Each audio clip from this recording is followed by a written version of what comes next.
Hello everyone, आज की video में हम बात करने वाले हैं इंजीनियरिंग फिजिक्स एग्जैक्टली होता क्या है, इसका करिकुलम क्या होता है, इसके करियर अपॉर्चुनिटीज़ क्या होती है, इसके एडवांटेजेस और डिसएडवांटेजेस क्या होते हैं compared to different branches like mechanical और केमिकल और इलेक्ट्रिकल और सिविल। राइट, सो आज की वीडियो शुरू करते हैं। सो मैं ये आपको क्यों बता सकता हूँ, मैं एक स्टूडेंट हूँ 3rd ईयर का IIT बॉम्बे में और मैं इंजीनियरिंग फिजिक्स परस्यू कर रहा हूँ। तो मुझे एक फेयर आइडिया है कि उसमें क्या होता है, करिकुलम क्या होता है, करियर अपॉर्चुनिटीज़ क्या होती है। तो सबसे पहले जब हम एक कॉलेज चूज़ करते हैं और एक ब्रांच चूज़ करते हैं, सबसे इम्पॉर्टेंट पॉइंट होता है कि उसका करिकुलम आपको इंटरेस्टिंग लग रहा है कि नहीं। तो पहले उस पर ही बात करते हैं। तो इंजीनियरिंग फिजिक्स का करिकुलम होता क्या है एग्जैक्टली। सो बेसिकली फिजिक्स में बहुत ब्रांचेस होती है लाइक एस्ट्रोफिजिक्स और कंडेंस मैटर थ्योरी और क्वांटम मैकेनिक्स और क्वांटम कंप्यूटिंग। सो बेसिकली बहुत सारी ब्रांचेस होती है। तो इंजीनियरिंग फिजिक्स में आपको हर उस ब्रांच का एक थोड़ा थोड़ा इंट्रोडक्शन दिया जाता है कि आप एक प्लेस पे आ पाओ कि आप चूज़ कर पाओ इन सब में से। तो क्या इंजीनियरिंग फिजिक्स एक रिसर्च ब्रांच है, तो जिनको फिजिक्स में रिसर्च करना है क्या वही लोग लेते हैं इंजीनियरिंग फिजिक्स? ऐसा कुछ नहीं है। हाँ, ऐसे लोग ज़रूर होते हैं जिनको फिजिक्स में करियर बनाना होता है, इसलिए वो इंजीनियरिंग फिजिक्स लेते हैं और ये एज अ ब्रांच बहुत अच्छी है। आपको अगर करियर बनाना है फिजिक्स में ही तो like it is a gold branch for you, तो आपको यही ब्रांच लेनी चाहिए। पर अगर आप कंफ्यूज है कि यार ऐसा तो नहीं है, मुझे फिजिक्स में करियर बनाना है तो क्या मुझे ब्रांच लेना चाहिए, तो आते हम करिकुलम पे। तो ये ऐसा नहीं है कि पूरा आपको फिजिक्स ही पढ़ाया जाएगा आपके पूरे बीटेक में। ये BSc फिजिक्स नहीं है, ये बीटेक फिजिक्स है। तो लाइक उन दोनों में बहुत डिफरेंस होता है। तो BSc फिजिक्स में आपको थ्योरेटिकल सब पढ़ाया जाएगा कि बस क्वांटम मैकेनिक्स पढ़ो, कंडेंस मैटर पढ़ो, वैसा। पर इंजीनियरिंग फिजिक्स में क्या होता है कि आपको इलेक्ट्रिकल इंजीनियरिंग भी पढ़ाई जाती है। तो बेसिकली एनालॉग पढ़ाया जाएगा आपको और डिजिटल पढ़ाया जाएगा, फिर आर्डुइनो वगैरह सिखाया जाएगा आपको। तो इलेक्ट्रिकल का भी बहुत पार्ट होता है इंजीनियरिंग फिजिक्स में, इसलिए ये एक यूनिक ब्रांच है। It is an interdisciplinary branch कि फिजिक्स भी पढ़ाया जाएगा और इलेक्ट्रिकल इंजीनियरिंग भी पढ़ाई जाएगी। सो ये बात हुई करिकुलम की।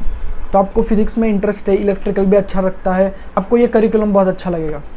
सो बात करते हैं वर्कलोड के बारे में कि अगर मैंने केमिकल लिया या मैकेनिकल लिया तो मुझे उसमें जितना पढ़ाई करना पड़ेगा उसके कंपैरिजन में EP में कितना पढ़ाई करना पड़ेगा। सो EP is an academically intense branch. तो आपको थोड़ा एकेडमिक्स पे ध्यान देना पड़ेगा, एकेडमिक्स पे फोकस करना पड़ेगा। पर क्या इसका मीनिंग ये है कि मुझे दिन भर पढ़ाई करना पड़ेगा? No, it is a comparison. So ऐसा नहीं है कि अगर मैकेनिकल में आपको कम पढ़ाई करना पड़ेगा तो EP में, लाइक अगर मैकेनिकल का इधर है तो EP में यहाँ होगा, नहीं, ऐसा नहीं होता। अगर मैकेनिकल का यहाँ पे तो EP का यहाँ पे होगा। तो आपको थोड़ा सा ज़्यादा पढ़ाई करना पड़ेगा बस। वैसे हाँ, अगर कोई भी ब्रांच में जाना है तो पढ़ाई तो करना ही पड़ेगा ऑब्वियसली, पर EP में थोड़ा सा ज़्यादा एफर्ट मारना पड़ेगा। तो ये बात हुई करिकुलम की।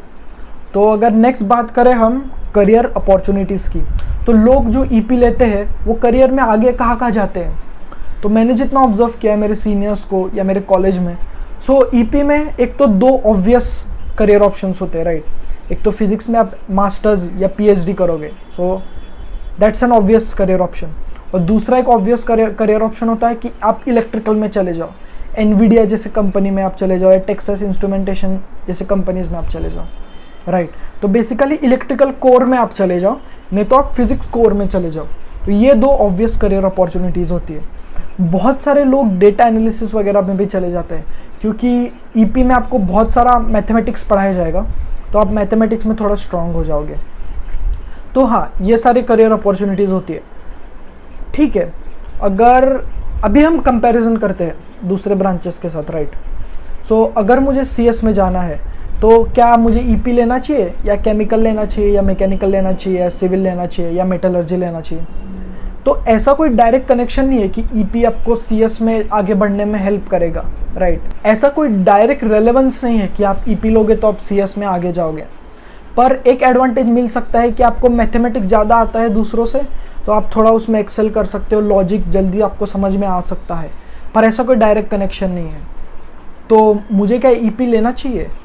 तो मैं कहूँगा EP एक बहुत अच्छी ब्रांच है।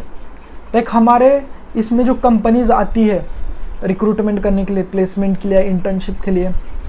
ऐसी कोई ही कंपनी होती है जो ईपी को प्लेसमेंट में उनके लिए बैठने नहीं देती, पर ईपी ऐसी ब्रांच है कि आपको ऑलमोस्ट हर कंपनी अलाउ करेगी अप्लाई करने के लिए। सो ऐसा नहीं होगा कि आप अगर ईपी लोगे तो आपको सॉफ्टवेयर कंपनीज में अप्लाई ही करने नहीं दिया जाएगा, ऐसा नहीं होगा।